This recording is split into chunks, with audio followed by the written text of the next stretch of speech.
We have been conditioned from birth to accept a singular, comfortable myth about our origins. We are told that human history is a predictable linear ladder, a slow, agonizing crawl from the cold mud of the forest to the high-tech silicon-based cathedrals of the modern world. In our textbooks, progress is a straight line: stone, then bronze, then iron, then industry. We are taught to believe that we are the absolute peak of the biological and technological curve. But what if this line is an illusion?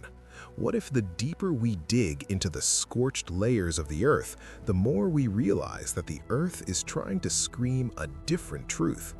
Sometimes, in the most ancient strata of our past, we find fingerprints, standards, and machines that shouldn't be there. Today, we aren't here to speculate about visitors from the stars or magical entities. We are here to conduct a forensic audit of the evidence. We are looking at 7 physical signs that indicate our civilization isn't the first attempt at greatness.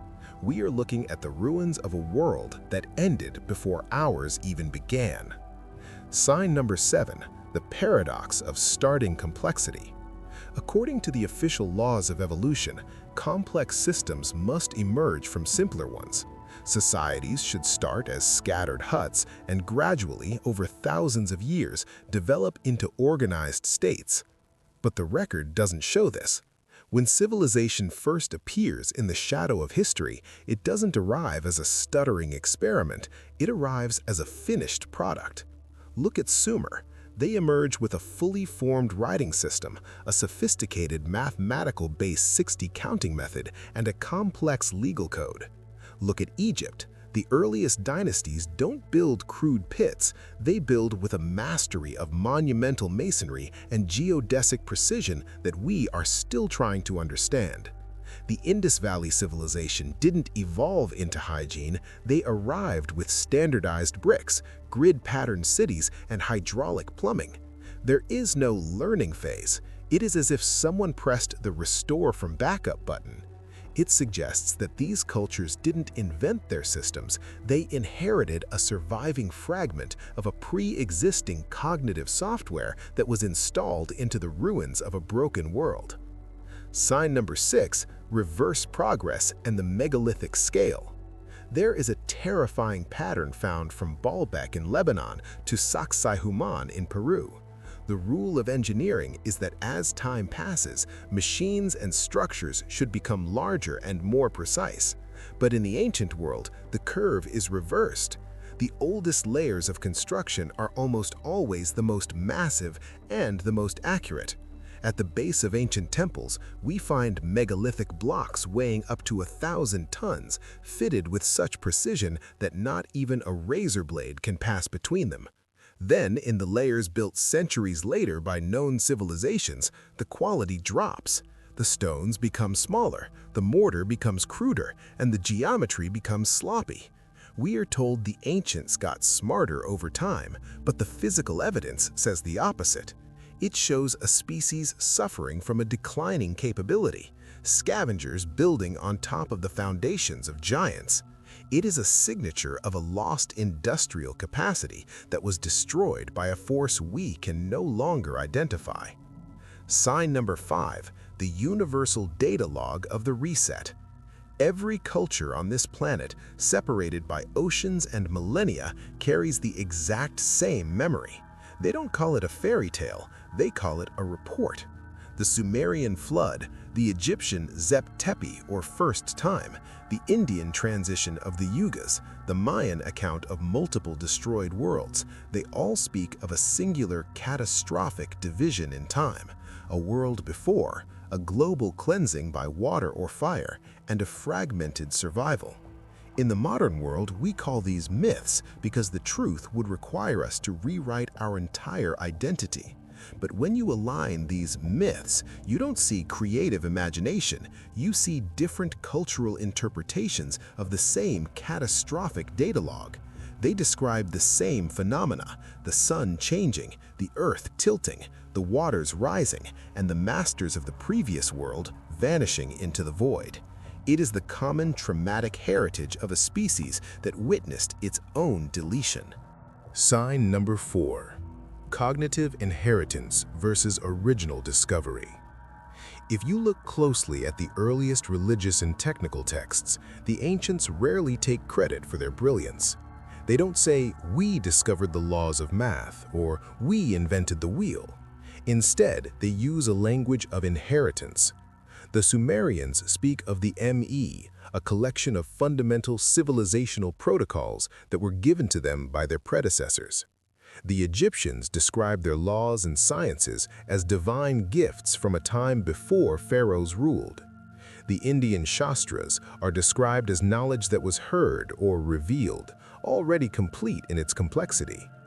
These are the sounds of a post-catastrophic society trying to maintain the dying echoes of a higher science.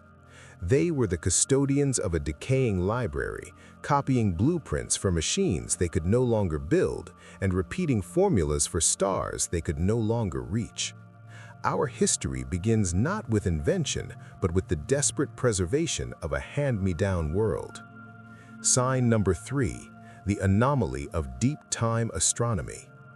Archaeology suggests that humanity only figured out high-level astronomy in the last few thousand years, but we find evidence of an observation period that spans eons. Consider the precession of the equinoxes, the incredibly slow wobble of the Earth's axis that takes nearly 26,000 years to complete one cycle. To understand this cycle, a culture needs consistent records, a stable social structure, and mathematical sophistication. Yet we find this specific number, 72 years for 1 degree of drift, hidden in the sacred architecture and the myths of civilizations that were supposedly just beginning. Who was watching the stars for 10,000 years before the first city was even built?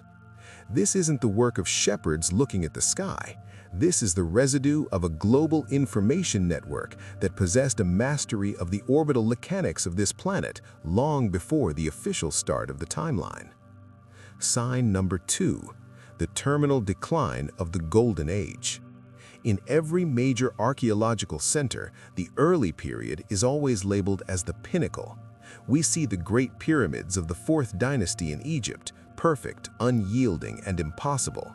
Then we see the pyramids of the later dynasties, smaller, crumbling, made of mud bricks, failing to test the test of time. In Mesopotamia, the earliest cities have the most sophisticated drainage and the most elegant bureaucracy. As we move closer to the modern era, the complexity fractures. This is the inverse law of progress. In a world of linear evolution, this shouldn't happen. The fact that civilizations started at an apex and then slowly degraded into cruder forms suggests they were living off the fat of a previous high-tech epoch. They were using the remaining energy of a lost battery until it finally went dark. They weren't moving toward a future, they were mourning a past they could no longer replicate. Sign number 1, the stratigraphic silence. The most haunting sign is found in the dirt itself. Geologists and archaeologists frequently encounter a physical line, a sterile layer of silt, clay, or ash that divides human history into a clean before and after. Beneath this layer, we find signs of an advanced global standard, high-order stone cutting, complex metallurgy, and massive scale. Above the layer, there is a silence, a gap of hundreds or even thousands of years where the artifacts vanish. And when humanity re-emerges on top of that dirt, they are different. They are smaller. They are more fearful. Their tools are simpler. They treat the structures below them not as work, but as God's ruins. This layer of dirt isn't just mud, it is the physical reset point of the human hard drive. It is proof that we are not the masters of the timeline. We are merely the current inhabitants of the ruins, holding the keys to doors we no longer know how to open. We are not the pioneers of human achievement. We are the survivors of a planetary shipwreck, standing on the shoulders of ghosts who reached the summit of existence and then were erased by the very earth they thought they had mastered. History is not a ladder. It is a recurring nightmare that we are just beginning to remember. The artifacts aren't just curiosities, they are warnings. They remind us that civilization is a fragile bridge over an abyss of forgetting. And as we stand on the edge of our own technological singularity, we must ask the final personal question. If the signs of the previous masters are all around us and their empires ended in fire and water, what exactly triggers the next cycle? And more importantly, in 10,000 years, what signs will be left of us in the mud for the next version of humanity to find?